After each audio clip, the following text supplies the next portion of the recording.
Welcome in, everybody. This is the Who Fat to Play podcast. I am Austin. That is Ryan. It is NFL Cutdown Day. Lots of moves made today. 948 players lost their jobs today. Today has to be the hardest day in sports. I don't know of another sport that has a cutdown day like the NFL, where it's ruthless, it's fast. If your team is over that 53-man limit, come, what was it, 4 o'clock? 4 o'clock Eastern, 3 o'clock Central. Fucked. Yeah. You are fucked. So, contrary to popular belief, the episode that, if you're listening, that you see going live today is not this week's episode. It's last week's. Not really sure what happened there. It went up on YouTube just fine. I don't have any idea. It's weird. But it's up. It's out. You guys are probably wondering why it's 2 weeks late or a week late or whatever the hell it's been by now. Honestly, with the schedule we've maintained this summer, maybe they won't notice. Who knows? This one comes out. I know a few people noticed, but it's fine. First and foremost, want to give a big shout out to our friends, Sticks Golf Lounge, Humboldt, Kansas, on the square. Go in, play around, have a couple beers, enjoy, have a good time. Say hi to the boys for us. Sticks Golf Lounge, Humboldt, Kansas. We love you guys, and hopefully you feel at least somewhat of some semblance of appreciation or not hatred towards us. I know whenever I have Ryan on my team, it's hard to not. Well, shit happens, especially on Tuesdays. All right, let's jump in. Let's get through some of these cuts. So with Cutdown Day, there's always a few surprises. I feel like there's less surprises that I've seen so far compared to some other years. A lot of the moves were you're like, yep, that makes sense. I think when you talk about the ones that stand out, for me, that list starts at Tim Patrick from the Broncos, because the Broncos have always brought Tim Patrick back. The dude has played like 3 career games, and he's gotten hurt in all of them. But he is shown to be has the talent. If he's healthy, he's going to be a good wide receiver. He's already set to sign with the Lions. That one was kind of the big shock for me. I think that one and then Noah Brown from the Texans are kind of the moves that really caught me off guard. The Cowboys cutting Peyton Hendershot and then turning around and trading him to Kansas City. I kind of like that move for KC. Then, you got the quarterbacks, Mike White and Bailey Zappi. Mike White honestly kind of shocks me because that only leaves the backup as Skylar Thompson. But Skylar Thompson also went in and played lights-out football in a playoff game that he had no business. Correct. But again, you were like, Mike White played good football on a bad Jets team. That's true. I don't know. I wasn't expecting Skylar Thompson to have a job when he got drafted, so the fact that he still got that job just kind of shocks me. Lael Collins was cut from Buffalo today. That kind of aging vet, but still a good depth piece that I was really expecting him to make the team, especially with as much as you need as offensive line help with a quarterback like Josh Allen, giving him as much time as humanly possible, but that one really kind of stood out to me. And then Salvon Ahmed out of Miami. Not a big name, but it seems like when you have Raheem Mostert and Jeff Wilson Jr., they're trading weeks to be hurt on and having another running back in there that knows his system and can run as hard as he can, especially when he came in and did what he did, was it 2 years ago? Yeah. Talk about taking the former Vikings running back, backed up Dalvin Cook. Alexander Madison did the same thing. You'd be like, oh look, Ahmad's one. Oh god, he just went for 180 yards. He's a free agent in fantasy. Yeah, Fantastic. Every time. Patriots also letting go of my guy Mike Purcell on the defensive line. I know that team's defense is going to be fine. It always seems to be. That defensive line does seem to be the weakness of that Patriots team. So I don't know why good depth piece doesn't stick around. I think when we're talking, and from what he's been recently, it doesn't really shock anybody, I don't think. But James Robinson not making it on the Saints, I know they've got some pieces in that running back room that make him an expendable. But I mean, you're talking a couple of years ago, a guy that was argued top 5 in the NFL at running back. Like he was that guy with Jacksonville, and now he can't get on a roster. That one's just kind of sad to see, I guess, more than anything. Sterling Shepard with the Buccaneers not making it. The Bucs have a really, really talented wide receiver room. I mean, you're not going to give Sterling Shepard reps over Trey Palmer, and I don't think Sterling Shepard's going to sign up to be wide receiver 4 or 5. No, I don't think so. So I can see loads of running backs going as well. Frank Gore Jr. not making the Bills roster seems outlandish, and Deontay Foreman not making the Browns, especially with Chubb not being there to start the season. Yeah, that's. Yeah, I'm not entirely sure. I know they brought back Kareem, right? I think so. I think they did. But we were talking about that 1-2 punch was so deadly with Kareem and Nick. Why Kareem ever thought he was going to get a big deal elsewhere? That was never going to happen. That became blatantly obvious. And then to just bring him back after Nick Chubb goes down, you lost your 1-2 punch. Yeah, down on the goal line, Kareem Hunt. And then between the 20s, unless he breaks free, Nick Chubb. And guess what? He broke free a lot. Yeah. It didn't make any sense to me. Yeah, I don't know. And then, of course, the move that people seem to think was a big move, although it's not in any way, shape, or form surprising, the Chiefs letting Kadarius Toney go. I never didn't understand the hoopla around that one. Like, the Chiefs, breaking news, the Chiefs are cutting Toney. Yeah, he's been ass. He made like 4 plays in a Chiefs uniform, and one of those got called back because he lined up wrong.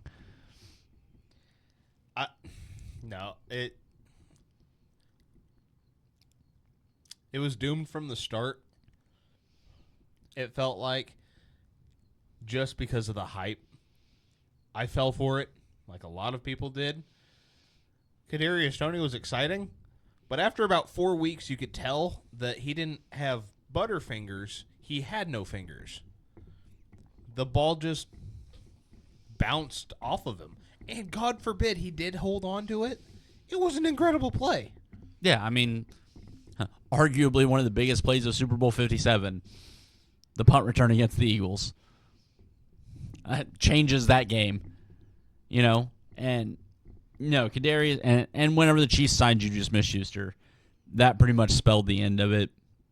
Honestly, I'm shocked they didn't cut him and Sky Moore, but they cut Justin Ross instead, which that also didn't surprise me because Justin Ross, albeit talented and can do really great things on the football field, sometimes, and I know this has never been a problem before, but sometimes he can't line up in the right spot.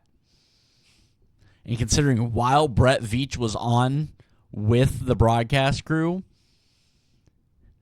Mecole Hardman is yelling at him to get in position.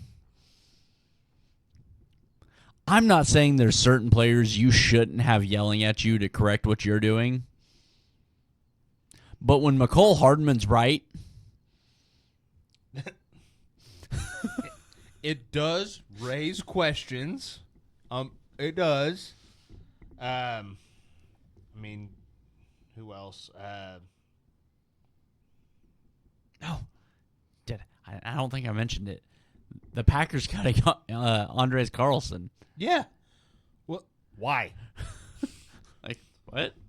Another one that I don't. Out of all of the running back rooms, Mike White's going to the Bills. I like that fit. I like that fit a lot. Royce Freeman not making the Cowboys roster. Not that Royce Freeman's going to blow up your run game, but I also watched him with a bad Broncos team run for his life in the right direction. He's going to have an offensive line. He's a good third down back. I think, the pure speculation here, until it happens while we're on air tonight. I think Dalvin Cook is going to be a Cowboy. I think they're going to have a 3 running back room of Zeke, Dalvin, and Deuce Vaughn, because Deuce Vaughn did make the 53. He did make the 53. I do know that.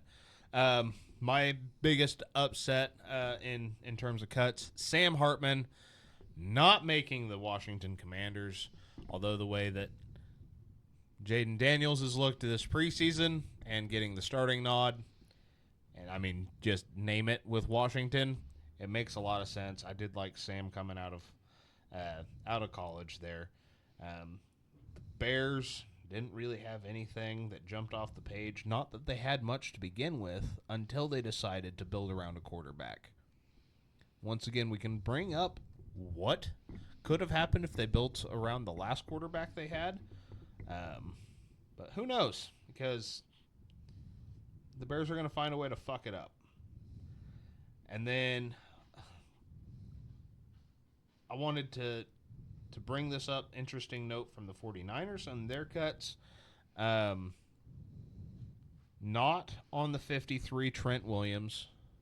On the 53, Brandon Ayuk. Neither one of them has been practicing. Brandon has been at the facility.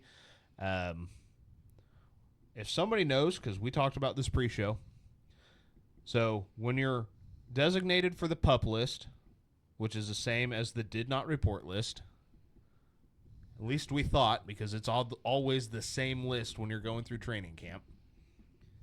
If you're on the PUP list, come cut day, you do not count towards the 53, but you're out until at least week 4.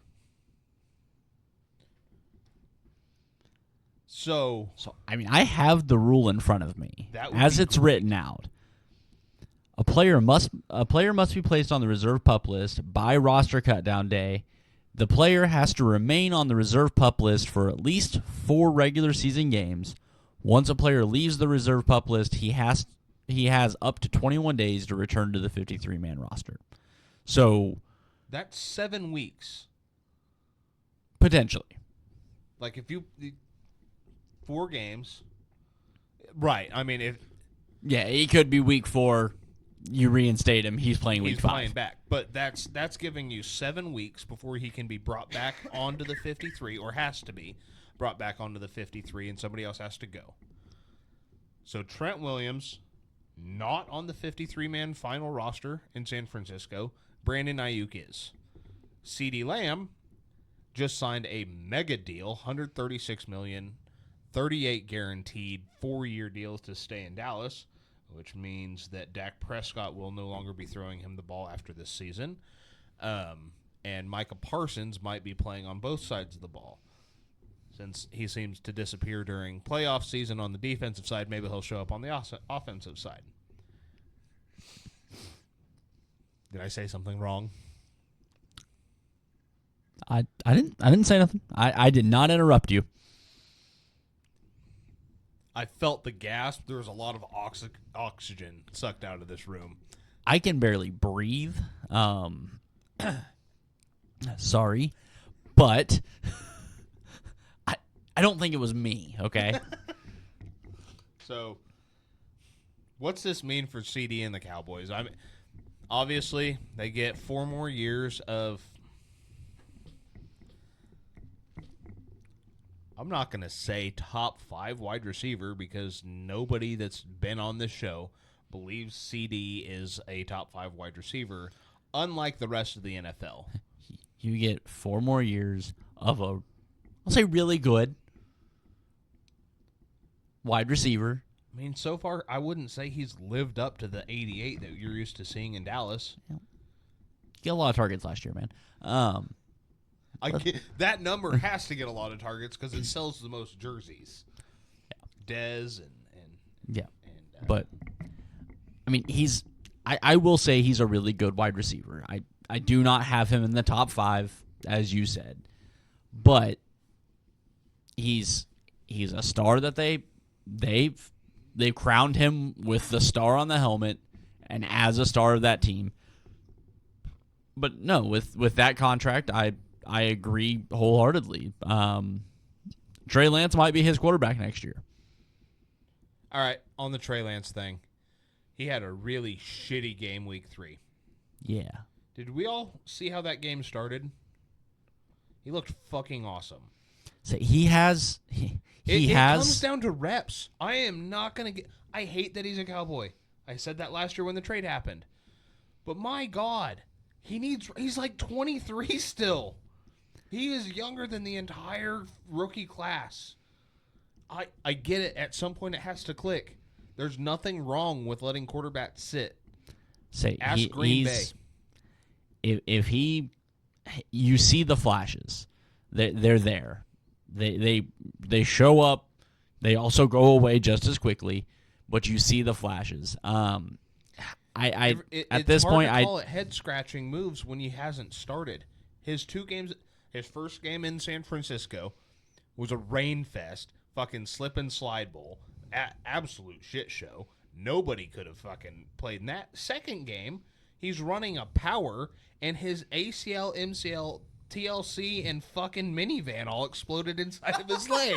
Like, the Honda CRV driving out in the parking lot just caught on fire at the exact same time because it had a 3-letter acronym. It doesn't make any sense. He needs reps. I'm not saying he's going to be the greatest quarterback to ever play. I'm just saying that it's hard to make an evaluation on a guy that has combined pro, college, and high school less snaps than most guys in their high school career. Yeah. Which, again, as much as that can be, we don't know. It's also... he hasn't played. Like, yeah, and it's one of those deals where we can all see. He's also, it's another one of those, in San Francisco, had everything gone right, where he was able to sit and go 8-8 and 8-8 and 8-8 for 3 years, because that's where we'd be right now. We'd see a different football player out on that field. Either that, or we would know. Right. But with Dallas, you're not going to get a chance to go 8-8 and 8-8 and 8-8 and 8-8 and 8-8 unless you're what's his nuts, the old head coach, fucking Jason Garrett. Thank you. Who could lose a football game up 40 points, which is how they went 8-8. Sorry, do we have belief that Mike McCarthy can't do that? Jerry Jones, I don't believe he will allow it to happen because Trey Lance wasn't his guy. Dak was his guy. But now Dak wants money. I mean, he traded for Trey.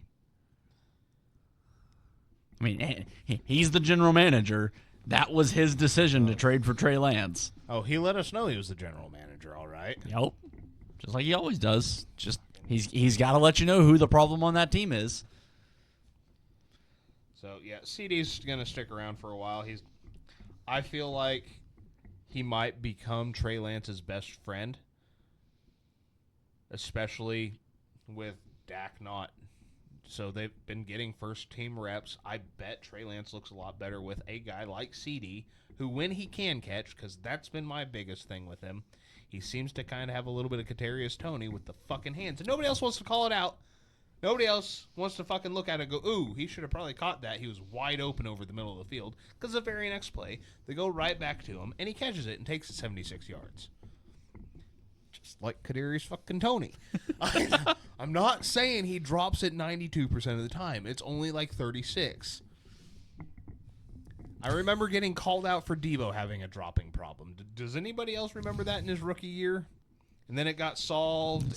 So did Jamar. And Jamar, but now we're in the second portion of his contract, or his second contract in Dallas. And last year there were games. Do you remember the Thanksgiving game? Going, he should have caught that. He should have caught that one too. Should have caught that. It was drop. Fourth quarter, they're down. Hey, there's CD. It's all garbage time. It's fucking classic Cowboys bullshit. Garbage time stats. And now he gets paid $36 million, $38 guaranteed. 38. And I'm assuming fucks the Niners out of a decent Brandon Ayuk paycheck. I don't know. Maybe they can look at him and be like, look, see, you're not that guy. We're not giving you that money. But I don't know. Same thing with Jamar Chase, who was leaps and bounds a better wide receiver than CeeDee Lamb. He's franchise tagged right now, so he's playing on a shit deal as well. And he just showed up to practice this week and last week. One of the two, after preseason. But it doesn't make any sense. Kansas City made quite the headline today. They signed everybody that was trying to be cut and traded for anybody that might have been signed by somebody else. Here's the thing. I loved it all. That's a team that is showing you Dallas, San Francisco, Buffalo, Cincinnati. No, Houston did that earlier this offseason. Green Bay also earlier this offseason. Yeah, the teams that I just mentioned, take notes. This is how you try and fucking win a championship. Not just one, not two, not three in the last 4 years. This is going for your fucking 4th and 5, 3 in a row. Do we understand that? You have to make moves. If you have a star that needs to be signed, you sign them early, or you get rid of them. You don't hold on to that baggage. You don't let it wait around. I get it. If you're in San Francisco, 3 out of the 7 sides thought this was going to be done by now. Same thing in Cincinnati. They're like, we thought this was going to be done by now, but they kind of snuck in there and threw a franchise tag out at it to see if that would solve the problem, and honestly, that just pisses people off. Say Boyd's the one on the franchise tag. I thought Jamar's not on the franchise tag. He's playing on his 5th year. I thought he. No, because Boyd's the one that got franchise tagged. Okay, I read that earlier. I read that wrong earlier. So, regardless, you got the star wide receiver on your team without a deal that also needs to be paid. He watched everybody else in the league get paid. I don't know if they're trying to wait each other out, the Niners and the Bengals. See, that's the guy that we're comparing to. What are you going to give him? I don't know. What are you going to give him? You can't do it. You want to win, you got to get your shit settled now so that you can work for tomorrow. You have to keep working for tomorrow instead of yesterday. Cowboys, why didn't you do anything with the free agency? You know, that awesome time when there's a whole bunch of veterans that have playoff experience and can get over the hump that want to play for a big name. So you signed a center? I think it was a center. Did they sign any? Not like through the heart of the free agency period. They didn't sign anybody. No, they released somebody. That's who it was. I think they released somebody. Yeah, you didn't do fuck all. Yeah, speaking of centers, though, Creed Humphrey in a position that the highest paid was averaging, I think, $10 million. Got paid 18 per. Yeah, and he deserves it. I mean, that's. Oh yeah, I mean, I will listen to arguably the best center in football, but the best center in football, I do believe there is a downside to that a little bit, because I believe after this season, you can now sign Trey Smith or Nick Bolton. And if you make me pick, I'm picking Trey Smith. You're telling me I get to lock those two into the center of my offensive line for the next several years? Mahomes is going to turn 34 before one of them's different. Yeah, I'm cool with that. Right. Nick Bolton, I love him. Great linebacker. Unfortunately, and I say this as a fan of the position, unfortunately, the middle linebackers aren't as important as they used to be. No, not. Your great middle linebackers are still game changers. Your normal and so don't take this wrong, I do not believe Nick Bolton is a normal middle linebacker. I believe he is one of the better middle linebackers in football. He's not 54. I won't argue that. No, that's not where. So, and it's hard to find that game changer linebacker. It's hard to have two on one team. It's very rare to find the Fred Warner, I'll say it, the Dre Green, the guys that can go sideline to sideline, and for some reason, God forbid, your dumbass puts one of them in coverage, playing free safety, and they're able to run stride for stride with whatever's over the middle of the field. They shouldn't be able to do that. Roquan Smith shouldn't be able to do that. Hell, Patrick Queen. Patrick Queen, Edmonds. Yep. Tremaine, thank you. I wanted to say Terrell, but he got nope. His brother. Are they twins? I have no idea. I don't think so. I feel like they're twins. Maybe. I don't think so. I think all three Edmonds boys are a year or so apart. Yeah. But there's like 4, maybe 5 linebackers in the NFL that go sideline to sideline, end zone to end zone, and will fuck up the entire game plan. Yeah. The football IQ we've seen it before. The whole reason I bring Dre into it is because of the Super Bowl. Yeah. Yeah, I mean, he was the key factor. Travis Kelce on lock. He had everything on lock. If the Chiefs were going out of the backfield, he had it covered. If they were going over the middle of the field, he had it covered. If they were running an out route, he had it fucking covered. Pissed me the fuck off. And then he got hurt, and that pissed me the fuck off. It's Nick Bolton's not that guy, which is fine because, like I said, there's 32 teams. They run typically 2 middle, quote-unquote, linebackers. If it's a 3-4, 2 middle linebackers. It's a 4-3, you have a Mike and a Sam. I will say, though, Nick Bolton, like his calling card to this point in his career, there's not been a linebacker better at stopping Derrick Henry. Fuck no. Dude. I don't know what it is. Like, he just... The thing he does better than anybody is stop Derrick Henry. It doesn't make any sense. So, you have to lock up the middle of that unless you have one of those 5 linebackers that... Yeah, if I had... I can't say patrol the middle of the field because that's not what they do.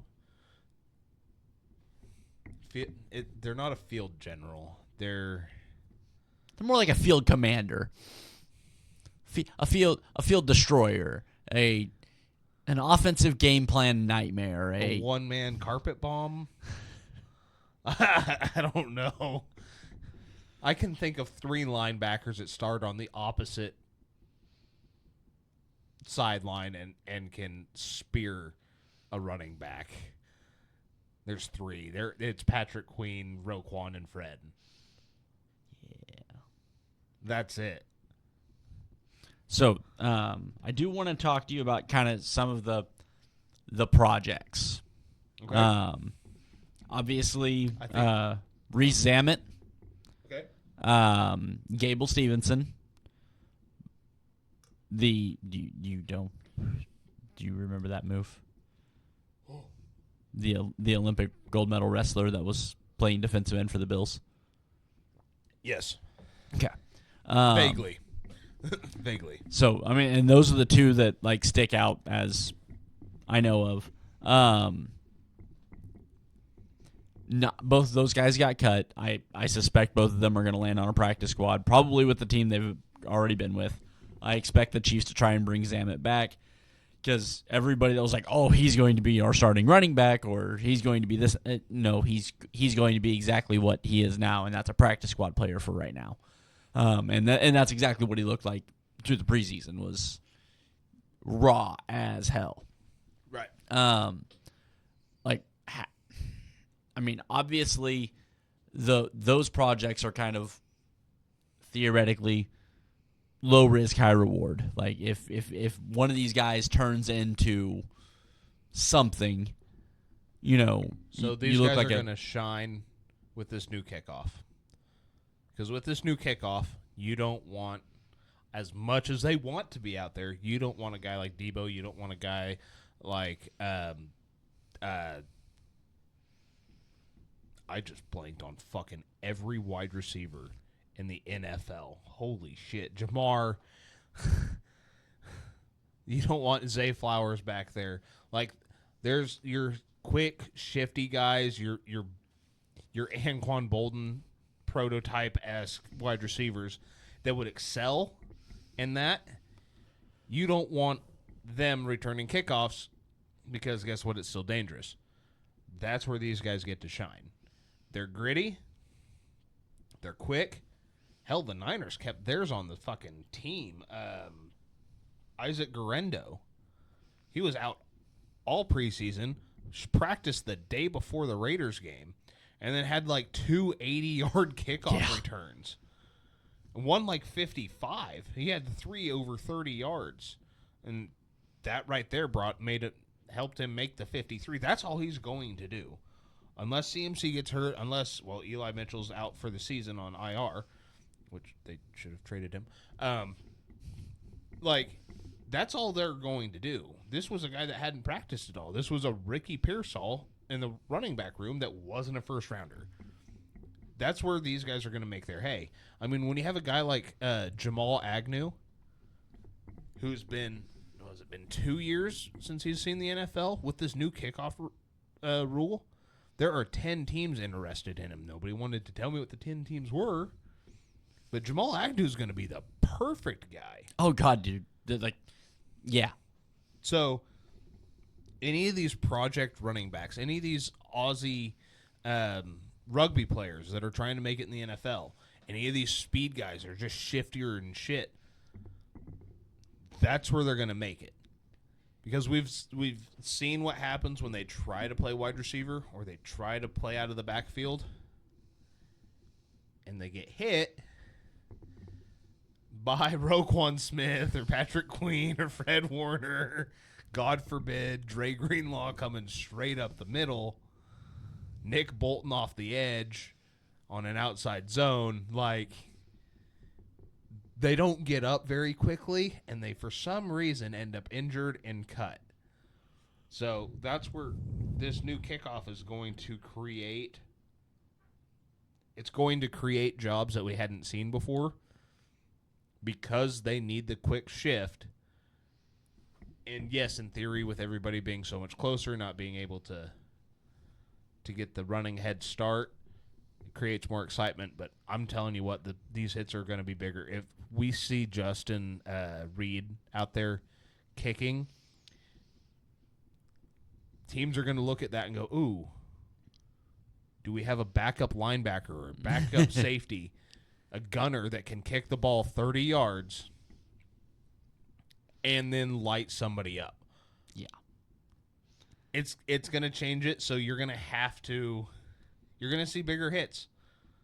I think. I really do. I think this is going to go the opposite way that the NFL, because now you've created a line at the 30, or I guess the 35. You've created a line at the 35 of blockers. And you got one gunner, the kicker, and one lead blocker who gets swallowed up by the extra guy off the line. Now he gets to run east-west. Somebody breaks through. You've seen it too many times. How many times is somebody coming across a jet sweep to get to the outside? They get outside the numbers. Somebody breaks free, and it's a big motherfucker ready to lay the hammer. Yeah. But also, how many times have you seen a spin move out of that and taken it to the house? It's going to create so much more excitement. Oh, dude, I like the new kickoffs. Like it's I so am much better. I mean, obviously it's better than what we had because 70-80% of all kickoffs went out of the end zone or were at the back of the end zone. So I've enjoyed that. I did forget one move that did shock me today. Oh yeah. And that would be the Carolina Panthers cutting Terrence Marshall. I wish I could say that surprised me. But it felt like the most Panthers move because we all seen his talent as a rookie. You and I called it. That was our first season on air. That was when we were singing the praise for Brandon Ayuk and Jamar Chase and Terrace Marshall and all these other young wide receivers that you were going to get to see come up. Notice how we never once then said CeeDee Lamb or Henry Ruggs. This is obviously before Henry Ruggs decided to be a fucking homicide inducer. It's not his fault he was drafted to the Raiders. God, I seen highlights of him the other day in like his 4-week career. It was just electric. Speaking of that wide receiver room, though, John Mechie did make the Texans roster, which, if you listened last week, I didn't think it was going to happen. Or well, that's because Noah Brown didn't. This week. Yeah, Noah Brown not making, like, but Kansas City needs to be going, hey, Noah. Like, but Terrace Marshall, he'll be an Eagle. That's no shit. But Terrace Marshall never had a chance. He got drafted in, and his quarterback was Cam Newton 1.3 with CTE. I think he got drafted the year before Bryce. If I remember right, he got drafted the year before Bryce. So he had Baker and Darnold. I thought he was 2 years before Bryce because Bryce was last year. No, I guess that'd make. Yeah. Terrence is going into his third year. That's true. Okay, yeah. So, even better. We got to see Carolina Baker Mayfield throwing to him and Sam Darnold. I bet that, helps elevate a wide receiver's game. And also just one of the worst offensive game plans known to man. But hey, that's fine. Just awful. And it wasn't getting any better with Bryce. I don't know. It just shocked me because the Panthers have wide receivers. I just didn't think Terrence Marshall was going to be an odd man out there. And that's what got me is I wasn't anticipating Terrence Marshall being an odd man out. It just didn't really make sense to me. But I don't know. I think that's pretty much most of the guys that I was kind of taken aback on. So I've got just obviously it's our podcast. We get to talk about what we want to talk about. My team's been nothing but way too fucking loud in the press this year. Obviously, I feel like some of you guys maybe wanted to hear what my actual thoughts are on it. You know what my thoughts are on with Brandon Ayuk at this point. Just get something done, trade him, sign him. Bring an end to the saga. Yeah. And listening to TJ Hushmanzada on Speak on Friday, it's something fucking small. Because he knows Brandon Ayuk personally. They work out together in the offseason. And even TJ on live TV was like, just get it done. Something needs to happen. You at $32 million, you didn't want to be a Patriot, but at $29 million, you don't want to be a 49er.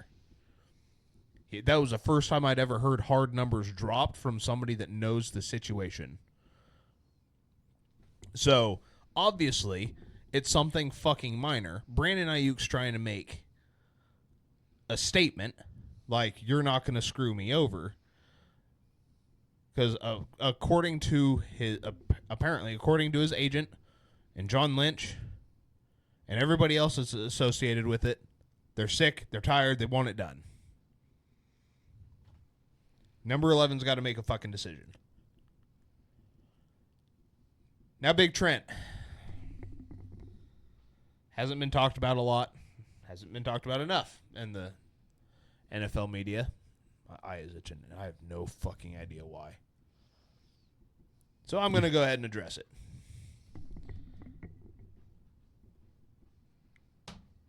Two years ago, they signed you to the largest tackle contract in NFL history at like $33 million a year. And then last year, I think it was David Bakhtiari signed for $33 million and like $1 because he very petty wanted to be higher paid than you. And the last I checked, nobody's getting paid more than that. And the reports are you want to be paid before you step back out on the football field. When there's 3 more years on your contract, you wanted a long-term extension and to be the highest paid annually, which you still are.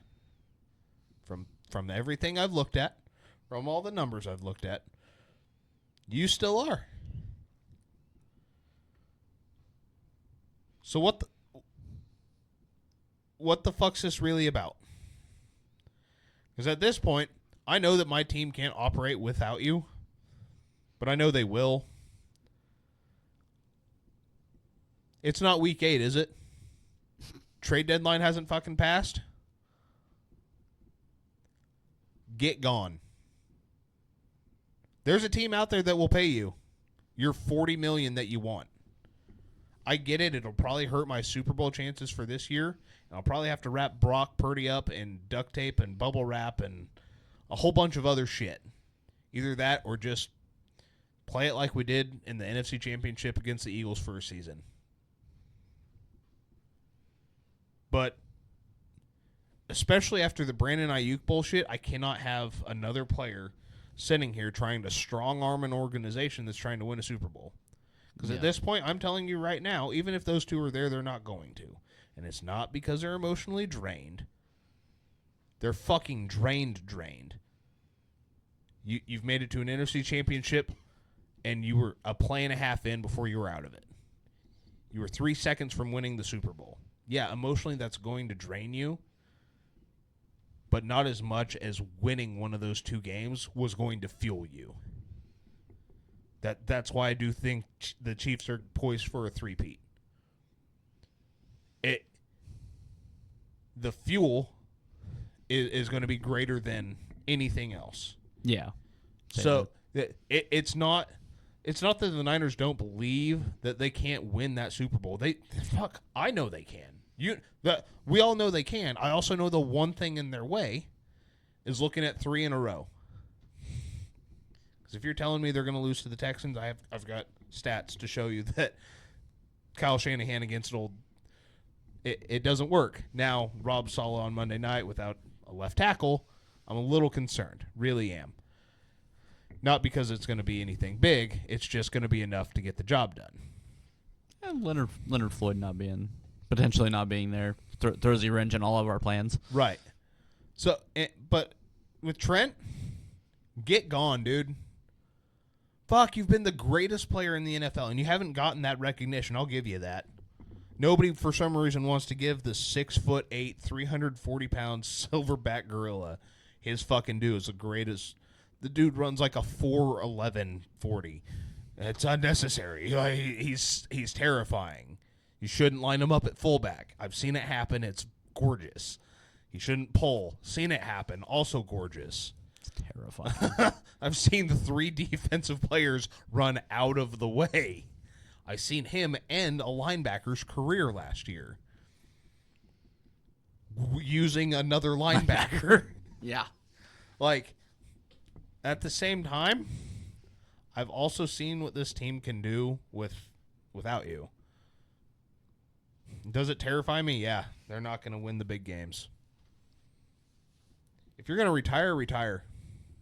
If that's what it's coming down to, if you think it's age, not playing for 3 years due to a missed cancer diagnosis in Washington, like, I get it. Like, that shit wears on you. You want more. You're also the highest paid player at your position. Okay, second highest by $1. Unless something's changed with that, that is still the fucking running fact. Right. Money's that important to you? I guarantee the Patriots will pay $36 million a year because they were going to give that money to Brandon Ayuk. They don't have an offensive player or an offensive lineman that I can take right now. But I feel like I could package Brandon Ayuk in a first for a left tackle and be just fine. Maybe I'm wrong. But this is fucking ridiculous. Because I look at other teams that are winning, and there's a lot of selfless players on those teams. So total value, Trent's is highest, but his average per year is fourth. Patrick Mahomes is 10th.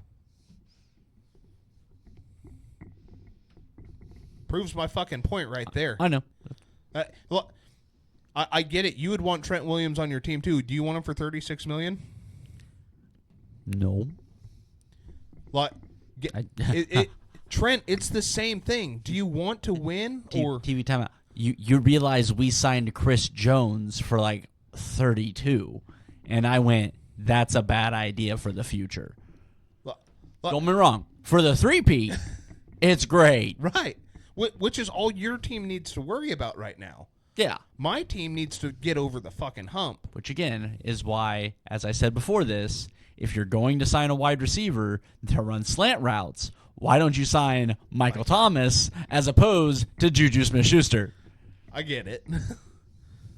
I'm not going to question what they do in Kansas City because it's worked. So I know, I fucking hate it. Do you know how hard it is to be a critic of everything that happens in life and everything they do just happens to fucking... We just won the Super Bowl with the worst goddamn receiving core maybe ever assembled on a playoff team.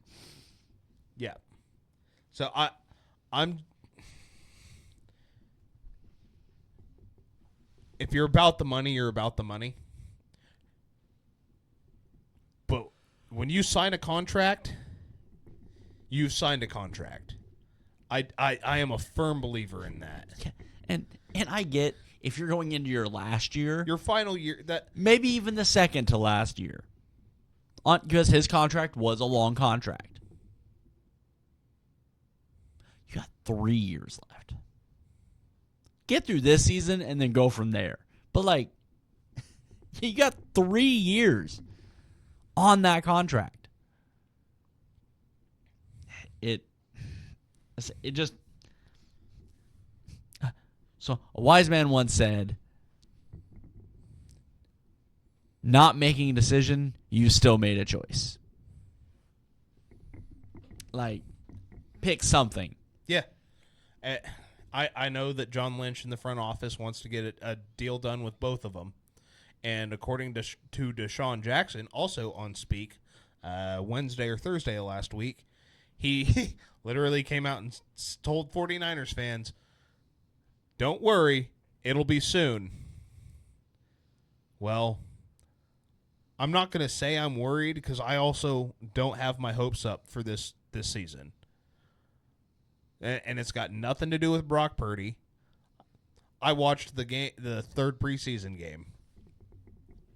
All he had out there was Deebo Samuel and George Kittle. And he was throwing dots again. He didn't have Juwan Jennings. He didn't have Brandon Ayuk. He didn't have Christian McCaffrey. Guess what that team is without them?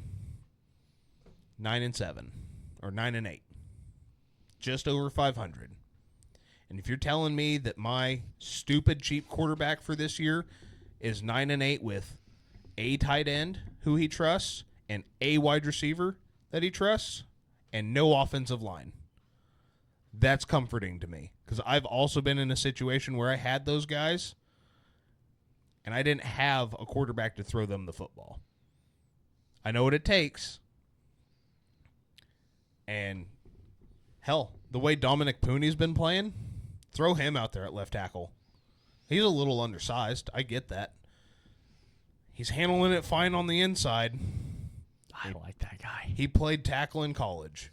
I get it. It was the University of Kansas, not known for football.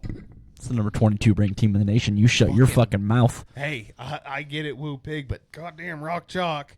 Holy shit, that's a big uprising that they've had. But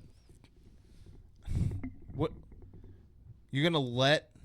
Are you going to let a left tackle handcuff a franchise because he feels slighted that he's on average the highest paid player at his position?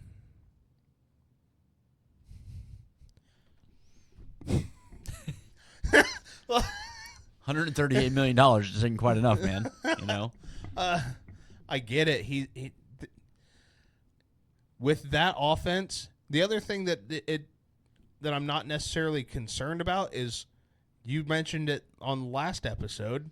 The preseason playbook is an excerpt of the sample playbook. Yeah. I get the motions going across again. No, I'm not going to beat the Bengals. No, I'm not going to beat the fucking Eagles in the playoffs. Like, I know what my team is right now without 71 and without 11. Actually, just without 71. Without 11, I feel like they're fine. There's enough talent. Are we forgetting that Jawan Jennings was also a 7th rounder? Yeah. So, if you're telling me that I can't trade Trent for a first, if not a couple of seconds and a third, clear out $36 million in cap space, and then bundle Brandon Ayuk for a left tackle, Brandon Ayuk and a couple of picks. If you're in win now, that's what you have to do. Because guess what that does? That fixes your salary cap hell. You want to sign Brock? You sign Brock. Yeah. You sign Brock. You now you can extend Debo again. You get George for 2 more years on a little bit more team-friendly deal, unless he wants to go play for Kansas City to win a ring. Like that's the only place he's going after San Francisco. You can't convince me otherwise. Is Travis retires and he's like, I think I want to go ring chase in Kansas City. Kind of have to give it to him. Because he's been ring chasing his entire career. Why not join the opposite side? Honestly, though, I don't know that George would play for Kansas City. I do. I think George's WWE mentality might keep him from playing for Kansas City. Like, I might be wrong. And honestly, if Kelsey retires and George is like, I want to go do what he did. No, please God, come. Please. I'd love to see that. That guy deserves a ring on my team. That of all guys. Well, that and his close relationship. If you're telling me Travis doesn't retire and goes, hey, his contract's up, go get him. You don't think that after everything Trav has done to repay Coach, that Coach isn't going to throw him a bone and be like, look, all right, I got you. Yeah. Also, are we sure that Kelsey's going to retire before Kittle? Just saying. No, it's a fair point. It's a fair but make a decision. Both of these guys. Yeah. Brandon. It was kind of funny to begin with. I still think you're going to end up on the team. Fuck, you said it 3 months ago. I'll probably be a Niner. If not a Niner, then a Commander. If not a Commander, then a Steeler. Well, if not there, a Patriot. All 4 teams offered you a contract, and you said no to 3 of them. Then sign the one that you want to be with. Yeah. Because they're obviously not going to budge. And Trent, I don't know what the fuck you want. You want money. But it doesn't make sense to me. Because if you wanted a massive contract for short term, you should have asked for a massive short-term contract. Does that make sense? Is that because that's what Debo did? And Debo, that entire wide receiver class, A.J. Brown, Tyreek, Debo, what was that, 2 off seasons ago? They all got 3-year deals. Yeah. They all got 3-year deals. Why sign a 5?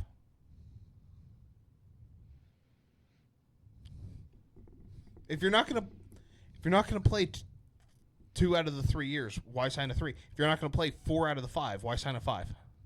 Yeah. I don't know. It's stupid. Go get money. If it's just about the money, and they've already told you, look, we can't pay you this because we're chasing rings and we've got to. Yeah, I mean, it's just like Tyreek. Tyreek wanted to get paid. Okay, bye.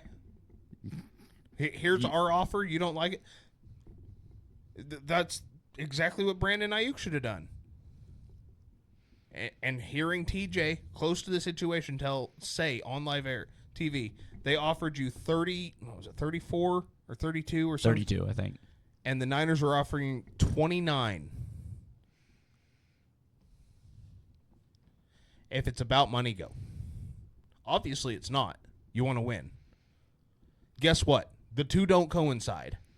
Ask Tom Brady. Yep. Has anybody seen what Kansas City and their offensive playmakers are doing? The last time I checked, Kyle Juszczyk took a huge pay cut to stay with the team so that he can ring chase. Some of these guys know what it takes. They're taking less money so that other people can get paid, and they're celebrating it. Either you're a team player or you're not, and I don't care either way, but don't handcuff a team and act like you're the victim. Right. It's hard. Obviously, we're not NFL players. We're not the ones out there. And it's also hard to sit here and feel bad for a team when God knows what these owners are fucking pulling in every year. I don't feel bad for any of them. You elected to be in this business as an employee. You literally signed a contract. Yeah. You signed a contract to get paid this much money. I get there's times you need a raise, and you have to ask for it, but it's not right after you've gotten a raise. Yeah. Jamar Chase hasn't asked for a raise. He knows he deserves it. Brandon Ayuk deserves it. Dak Prescott asked for a raise a couple years ago, wants another raise. I get his contract is also coming up, but what are you going to... You've seen his ceiling. You've seen his floor. Is it worth $60 million?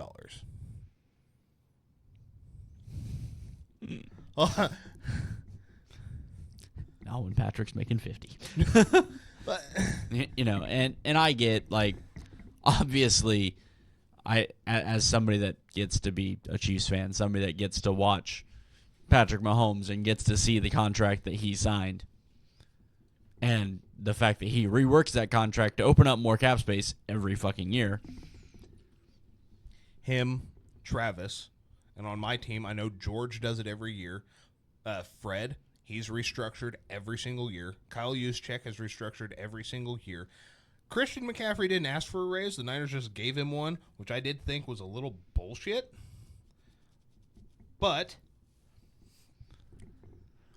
they did, obviously. They've caused some of this. But you have Tom Brady did what for how many years?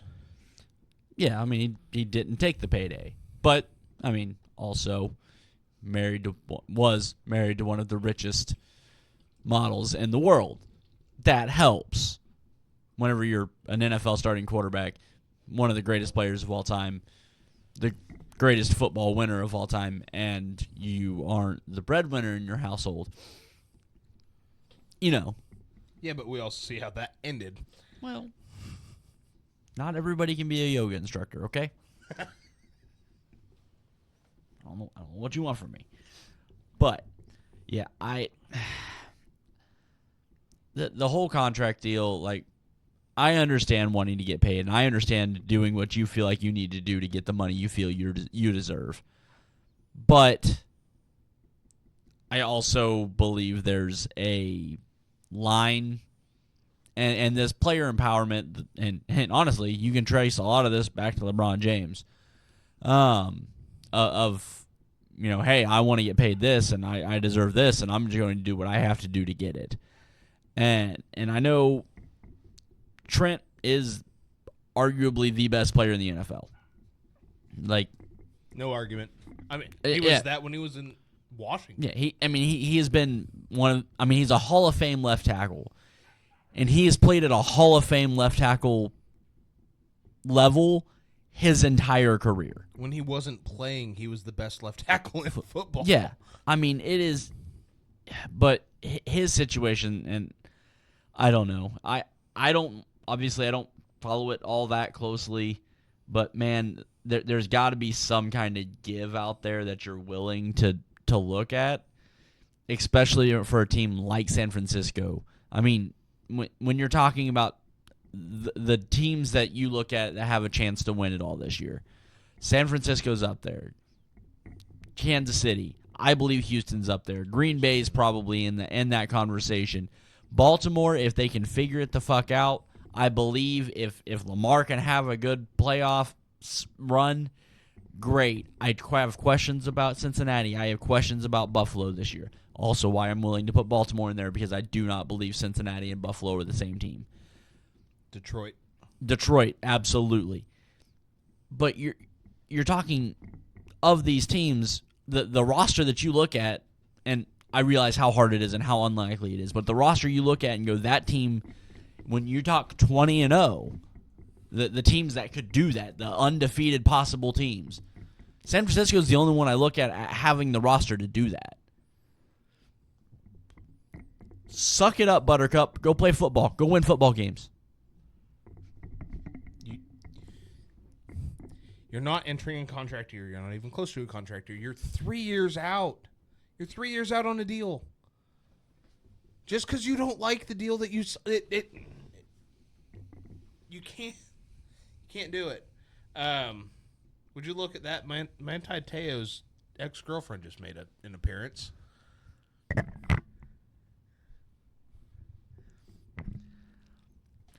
Oh, Jesus Christ. Why? Felt like the right time. Good Lord. Oh, fuck. I don't even know how. I don't know where to move on from that. Honest to God, I really don't know where to move on from that. Jesus. Diamador Lenore has seen her. I don't know what to. I don't know. All right, and on that beautiful disaster, I don't know why you do these things to me. So makes things interesting. Sure. I guess if that's where you want to go with it. So that has been your weekly episodic disappointment that is the Too Fat to Play podcast. Oh, next week we have to do predictions. Oh, God. I predict I'm going to be annoyed with you by the end of it. Oh, yeah. We're going to have to start early. That's going to be a long episode. Shit. Why do you always got to say shit to piss me off? No, don't answer. Don't answer. I don't want to get into this right now. This has been the Too Fat to... what? Real quick. Why? Do we have any updates on the Too Fat and Friends? We've changed the scoring. We're switching out a couple of guys. I feel like we probably need to get into that probably next week, because I think we're going to draft Monday. Sweet. Forgot about that. Meant to bring that up at the beginning of the show. Oh, Jesus Christ. I need a nap. So do I. All right. Thank you guys for coming along with us, even though Ryan's here. We appreciate everything you do. To those of you watching on YouTube, big shout out to you guys. Thanks for finding this. I don't even know if we really broadcast. Whatever. We'll take it. Thank you very much. But with that, we're going to get out of here. We love you guys. Take care of each other. Love one another. And always remember, fuck the Cowboys.